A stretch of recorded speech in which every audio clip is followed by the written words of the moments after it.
नमस्कार, मैं हूं देवेंद्र सिंह। इंडिया डेली के रीजनल डिबेट में आपका स्वागत है। आज चर्चा पिछले बजट की।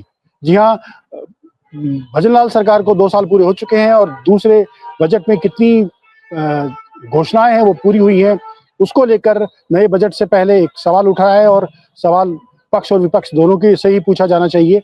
और इसीलिए हमारे साथ कांग्रेस और बीजेपी दोनों के प्रवक्ता जो हैं वो मौजूद हैं। इस वक्त हमारे साथ पौरुष जुड़े हैं और कुछ देर में कांग्रेस के बीजेपी के जो प्रवक्ता हैं वो भी जुड़ेंगे। पौरुष जी, आपसे जानना चाहेंगे, सरकार ने लंबी चौड़ी घोषणाएं की थी पिछले बजट में, ग्रीन बजट की थीम पर रखा गया था। क्या घोषणाएं पूरी हो गई हैं?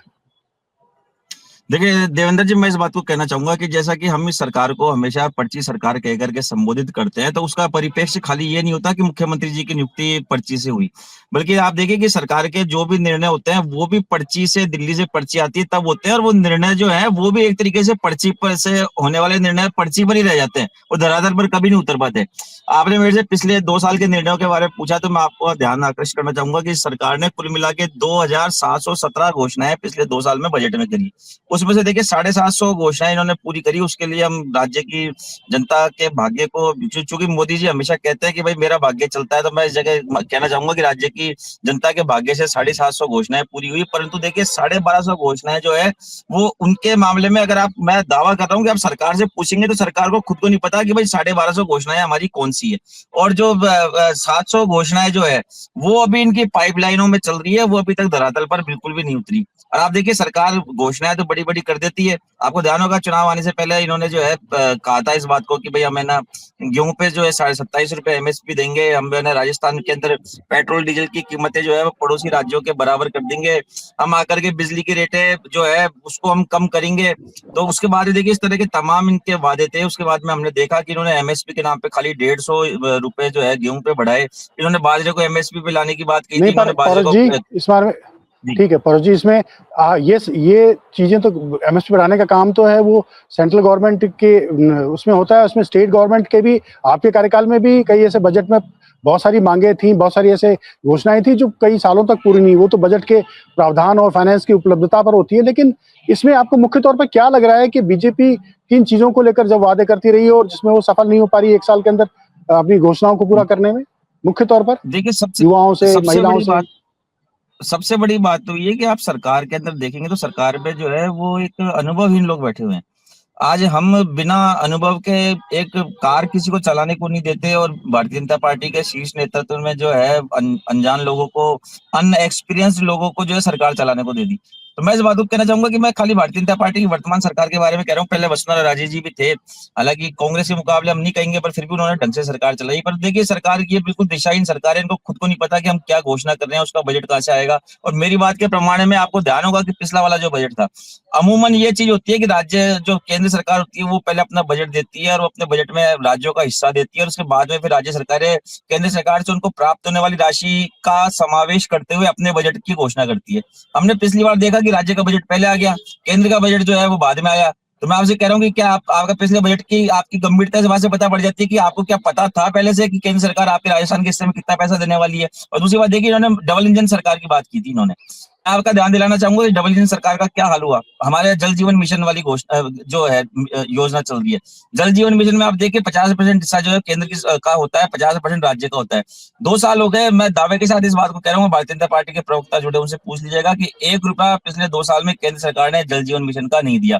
मनरेगा इन्होंने बंद कर दिया और अब उसमें 60-40 का रेशो कर दिया। अब उसमें राज्य की जनता पे लगभग 4,500 करोड़ रुपए का जो एक्स्ट्रा भार पड़ेगा। मैं पूछना चाहूंगा कि जब राज्य पहले से 7 लाख करोड़ रुपए के कर्जे में डूबा हुआ है और ये लोग 14,400 करोड़ रुपए का लोन और लेना चाह रहे हैं, और इनका 85% जो है रेवेन्यू डेफिसिट में जा रहा है इनका, तो मैं आपसे पूछ रहा हूँ कि आप इसकी पूर्ति कहां से करोगे, मुझे इस बात को बताओ। और दूसरी बात, आपके राज्य, हमारी केंद्र कांग्रेस की सरकार थी तभी भी हमारा प्रश्न केंद्र सरकार से होता था। हम लोग पहले ये समझते थे कि भाई हमारे, हम लोग जो विपक्षी पार्टी के लोग हैं, इस वजह से केंद्र सरकार ठीक जो है है पौरुष जी, हमारे इसमें हिस्से की एक जीएसटी और की। बड़ा सवाल, और जिसमें एक बड़ा सवाल ये भी आता है कि हर बार जब सरकार दूसरी आती, दूसरी पार्टी की आती, चाहे आपकी आई और आपके जाने के बाद बीजेपी की आई, तो उन्होंने ये अक्सर ये आरोप लगते रहे हैं कि देश को या राज्य को कर्जे में डुबो दिया, कर्ज लेकर कर्ज के जो चुकाने की संख्या थी वो इतनी ज्यादा बढ़ गई है कि विकास कार्यों में पैसा खर्च ही नहीं हो पा रहा और ज्यादा कर्ज की जरूरत आवश्यकता पड़ रही है। तो ये जो परिपाटी चली है कर्ज लेकर विकास करने और खासकर उन विकास को करना जिस पर जो रेवेन्यू जो है वो नहीं आ पाए और कहीं ना कहीं एक लायबिलिटी के तौर पर आ जाए। अगर हम मेट्रो की बात करें तो जयपुर मेट्रो की जब शुरुआत हुई थी तो अशोक गहलोत सरकार ने उद्घाटन किया था और उस उद्घाटन के बाद जब वो फलीभूत हुई तो खुद वसुंधरा राजे ने विधानसभा में कहा था कि ये जो योजना है इसकी अभी आवश्यकता नहीं थी, लेकिन सरकार ने इसको बेवजह शुरू किया। तो कहीं ना कहीं इस तरह के आरोप बीजेपी पर भी कांग्रेस लगाती रही है, कांग्रेस पर भी बीजेपी लगाती रही है। तो ये जो कर्ज लेने की जो प्रवृत्ति है, क्या आपको लगता है कि इस पर और जो फ्री बीज बांटे जाने की जो प्रवृत्ति है उस पर भी रोक लगाई जानी चाहिए या उस पर भी दोनों पार्टियों को सोचना चाहिए? देखिए, निश्चित तौर पे हम लोग चाहे हमारे घर का विकास करें या प्रदेश का विकास करें, देश का विकास करें। देखिए, कर्जा लिया जाना बुरी बात नहीं है, परंतु कर्जा लेकर के हम क्या करना चाह रहे हैं? आपको ध्यान होगा कि हम सनातनी लोग हैं। महर्षि चार्वाक का सिद्धांत है कि वो उन्होंने व्यंग में ये बात कही थी कि ऋणम दत्वा ददम पीवेत, यानी ऋण लो और घी पियो। तो ऋण लेके घी नहीं पिया जाता, ऋण लेकर के पेट में रोटी खाई जाती है, ऋण लेकर के इलाज कराया जाता है, परंतु ऋण लेकर के घी कभी नहीं पिया जाता। तो मैं आपसे इस बात को कहना चाहूंगा कि आप इस सरकार की स्थिति देखिए। आज जब हमारी पिछली 70 साल की सरकारों ने जो है पूरे भारत देश के ऊपर 45 लाख करोड़ रुपए का ऋण था, और आज आप देखिए कि मोदी सरकार को आए हुए 11 साल हो गए और 200 लाख करोड़ रुपए से ऊपर का जो है हमारे देश के ऊपर लोन पहुंच चुका। और आप देखिए कि हमारी मूलभूत आवश्यकताओं में क्या वृद्धि हुई। खाली ये लोग जो है कभी वंदे भारत के ट्रेनें चला करके, कभी ये ना रोड पे किसी चीज का सौंदर्यीकरण करके, तो भाई आप मेकअप पॉलिटिक्स करके जनता को दिखाना चाह रहे हो विकास हो गया, जबकि रोजगार की स्थिति हो गई कि रोजगार के आप आंकड़े उठा करके देखो तो बेरोजगारी दर तेजी से बढ़ रही है। आप किसी भी व्यापार के सेक्टर से बात कर लीजिए, किसी भी दुकान पे चले जाइए, वहां पे आपको जो है दुकानदार जो है वो मक्खियां मारते हुए मिलेंगे। तो मैं आपसे इस बात को कहना चाह रहा हूँ कि यदि आप देश के विकास के लिए बुनियादी ढांचे में पैसा खर्च करने के लिए कर्जा लेते हैं तो उसमें कोई बुराई नहीं है। पर अभी आपने कहा कि वसुंधरा जी ने हमारी मेट्रो रेल परियोजना की जो है उसकी उस समय खिलाफत की थी। तो मैं आपसे इस बात को कह रहा हूँ कि देवेंद्र जी देखिए, आज की स्थिति जयपुर के ट्रैफिक की क्या स्थिति हो गई मुझे बताइए। हमारी सरकार, केंद्र सरकार दिल्ली में दूरदर्शी थी, दिल्ली में हमारी शीला दीक्षित जी हमारी मुख्यमंत्री थी, उन्होंने देखिए पूरा एक मिशन लिया और उन्होंने पूरी दिल्ली को जो है मेट्रो युक्त कर दिया। और आज परिणाम ये कि दिल्ली में मेट्रो जो है वहां की लाइफलाइन बन चुकी है।